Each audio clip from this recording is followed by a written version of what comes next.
గ్రామాల్లోని పంచాయతీల్లో politics enter అయ్యాయి. ప్రధాన పార్టీల ఎంట్రీతో రాజకీయ వేడి మొదలైంది. స్థానిక ఎన్నికల్లో గెలిస్తే అసెంబ్లీ, లోక్సభ ఎన్నికల నాటికి క్షేత్రస్థాయిలో బలపడాలన్న వ్యూహంతో పార్టీ మద్దతుదారులను గెలిపించుకునే పనిలో పడ్డారు నేతలు. ఇప్పటికే కాంగ్రెస్ తరపున మంత్రులు, ఎమ్మెల్యేలు రంగంలోకి దిగగా బీఆర్ఎస్ తరపున కేటీఆర్ ఫీల్డ్లోకి దిగారు. ఇక ఉత్తర తెలంగాణపై బీజేపీ స్పెషల్ ఫోకస్ పెట్టింది. మెజార్టీ స్థానాలు గెలిపించాలని ఎంపీలు, ఎమ్మెల్యేలకు పార్టీ టార్గెట్ ఇచ్చింది.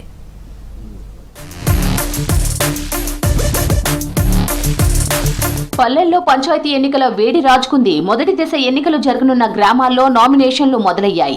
వాస్తవానికి పంచాయతీ ఎన్నికలు పార్టీ రహితంగా జరుగుతాయి.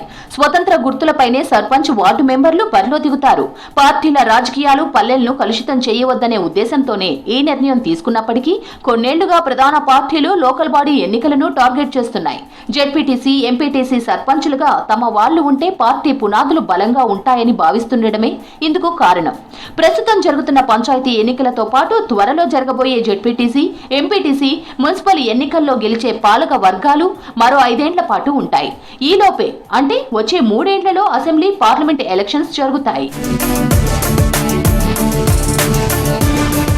గ్రామ, మండల, జిల్లా స్థాయి ప్రజా ప్రతినిధులుగా ఉంటే గెలుపు ఈజీ అవుతుందని భావిస్తున్న కాంగ్రెస్, బీజేపీ, బీఆర్ఎస్ పంచాయతీ ఎన్నికలను సీరియస్ గా తీసుకున్నాయి.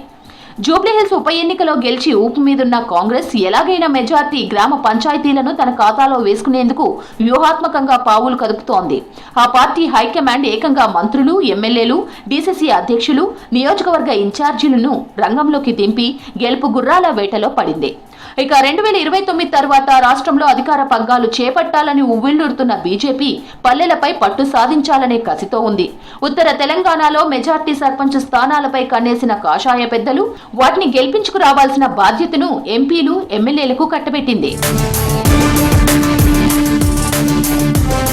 జూబ్లీహిల్స్ ఎన్నికల్లో గెలిచి జోష్లో ఉన్న కాంగ్రెస్ అదే ఊపులో లోకల్ బాడీలను క్లీన్ స్వీప్ చేయాలని చూస్తోంది. మెజార్టీ పంచాయతీ తన ఖాతాలో వేసుకునేందుకు వ్యూహాత్మకంగా అడుగులు వేస్తోంది. పార్టీ హైకమాండ్ ఏకంగా మంత్రులు, ఎమ్మెల్యేలు, డీసీసీ అధ్యక్షులు, నియోజకవర్గ ఇన్ఛార్జీలతో పాటు మండల స్థాయి నేతలను రంగంలోకి దించింది. మొదటి నుంచి పార్టీ కోసం కష్టపడుతున్న వారికి టికెట్లు ఇవ్వాలని నిర్ణయించారు. ఇప్పటికే మంత్రులు, డీసీసీబీ చైర్మన్లు, ఎమ్మెల్యేలు, ఇన్ఛార్జీలను రంగంలోకి దింపి మండలాల వారీగా ఆశావాహులతో సమావేశాలు నిర్వహిస్తున్నారు. రెబల్స్ బెడద లేకుండా చూడాలని చూస్తున్నారు. బీసీలకు 42% సీట్లు దక్కేలా చూస్తున్నారు. పార్టీ అధికారంలోకి వచ్చాక అమలు చేసిన హామీలను ప్రజల్లోకి తీసుకెళ్లేలా ప్రచారాస్త్రాలను సిద్ధం చేస్తున్నారు. ఇందిరమ్మ ఇండ్లు, రైతు భరోసా, రుణమాఫీ, సన్నవడ్లు, మహిళలకు ఫ్రీ బస్, 200 యూనిట్ల ఫ్రీ కరెంట్, కొత్త రేషన్ కార్డు, సన్నబియ్యం వంటి స్కీంలను గడప గడపకు తీసుకెళ్లి ఓట్లు అడిగేందుకు సిద్ధమవుతున్నారు. అసెంబ్లీ ఎన్నికల తర్వాత బీఆర్ఎస్ వరుస ఓటములతో ఉక్కిరిబిక్కిరవుతోంది. ఇటీవల జరిగిన జూబ్లీహిల్స్ ఉప ఎన్నికలోనూ ఓటమితో పార్టీ క్యాడర్ తీవ్ర నిరాశలో ఉంది. ఈ టైంలో జరుగుతున్న లోకల్ బాడీ ఎన్నికలు ఆ పార్టీకి జీవన్మరణ సమస్యగా మారాయి. ఒకవేళ ఈ ఎన్నికల్లో ఆశించిన ఫలితాలు రాకపోతే పార్టీ పరిస్థితి మరింత దిగజారే ప్రమాదం ఉందని గుర్తించిన హైకమాండ్ ఎలక్షన్స్ ను సీరియస్ గా తీసుకుంది. కాకపోతే ఆ పార్టీ ఇప్పటి వరకు పార్టీ పరంగా కమిటీల జోలికి వెళ్లకపోవడం ప్రధాన సమస్యగా మారింది. గ్రామ, మండల, నియోజకవర్గ స్థాయిల్లో కమిటీలు లేకపోవడంతో ఏదైనా సమస్య వస్తే ఎవరి దగ్గరకు వెళ్లాలో తెలియక కార్యకర్తలు అయోమయంలో ఉన్నారు. వీటన్నింటినీ అధిగమించి కార్యకర్తలు, పార్టీ శ్రేణులను సమాయత్తం చేసేందుకు బీఆర్ఎస్ వర్కింగ్ ప్రెసిడెంట్ కేటీఆర్ స్వయంగా జిల్లాల పర్యటనలు చేపట్టారు. గ్రామాల్లో పార్టీ క్యాడర్ చెక్కు చెదరకుండా ఉండాలంటే సర్పంచ్, వార్డు మెంబర్ స్థానాల్లో మనవాళ్లే ఉండాలని కార్యకర్తలకు సూచనలిచ్చారు. ప్రభుత్వంపై వ్యతిరేకతను ఓట్లుగా మలుచుకోవాలని పిలుపునిచ్చారు. వచ్చే అసెంబ్లీ ఎన్నికల్లో విజయంపై కన్నేసిన బీజేపీ ఇందుకు లోకల్ బాడీ ఎన్నికలను యూజ్ చేసుకోవాలని భావిస్తోంది. ఇన్నాళ్లు పట్టణాలకే పరిమితమైనందున పంచాయతీ ఎన్నికలతో పల్లెల్లోనూ పట్టు సాధించాలని చూస్తోంది. ప్రధానంగా ఉత్తర తెలంగాణ జిల్లాల్లో మెజార్టీ పంచాయతీలు గెలవాలనే లక్ష్యంతో ముందుకు వెళ్తోంది. పార్టీ ఎంపీలు, ఎమ్మెల్యేలు ఉన్న ఆదిలాబాద్, నిజామాబాద్, కరీంనగర్, మెదక్, రంగారెడ్డి, మహబూబ్ నగర్ లోని గ్రామాలపై ప్రత్యేకంగా దృష్టి సారించింది. ఆ ప్రాంతాల్లో అత్యధిక సర్పంచ్ స్థానాలను గెలిపించుకొని రావాల్సిన బాధ్యతలను ప్రజా ప్రతినిధులకే అప్పగించింది. సర్పంచ్ ఎన్నికల నోటిఫికేషన్ రిలీజ్ అయిన మరుసటి రోజే బీజేపీ ఎన్నికల కమిటీ సమావేశం జరిగింది.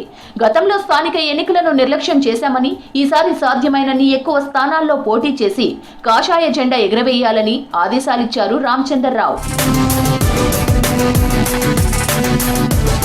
రాష్ట్రంలో కొన్ని జిల్లాల్లో మాత్రమే లెఫ్ట్ పార్టీలకు పట్టుంది. ఉమ్మడి ఖమ్మం, నల్గొండ, వరంగల్, కరీంనగర్ జిల్లాల్లో సిపిఐ, సిపిఎంకు బలమైన క్యాడర్ ఉంది.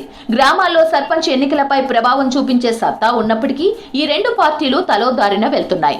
సిపిఐ గత అసెంబ్లీ ఎన్నికలు మొదలుకొని ఇటీవల జూబ్లీహిల్స్ ఉప ఎన్నికల వరకు అధికార కాంగ్రెస్ కు మద్దతుగా ఉంది. ప్రస్తుతం లోకల్ బాడీ ఎన్నికల్లో మద్దతుపై ఇప్పటి వరకు క్లారిటీ రాలేదు. కలిసి పోటీ చేసే విషయమై సిపిఎంతోనూ ఏకాభిప్రాయం కుదరలేదు. గతంలోనూ ఇదే పరిస్థితి ఉండడంతో లెఫ్ట్ పార్టీల క్యాడర్ ఎక్కడికక్కడ అభ్యర్థుల ఆధారంగా మద్దతు ఇవ్వడం కామన్ గా మారింది.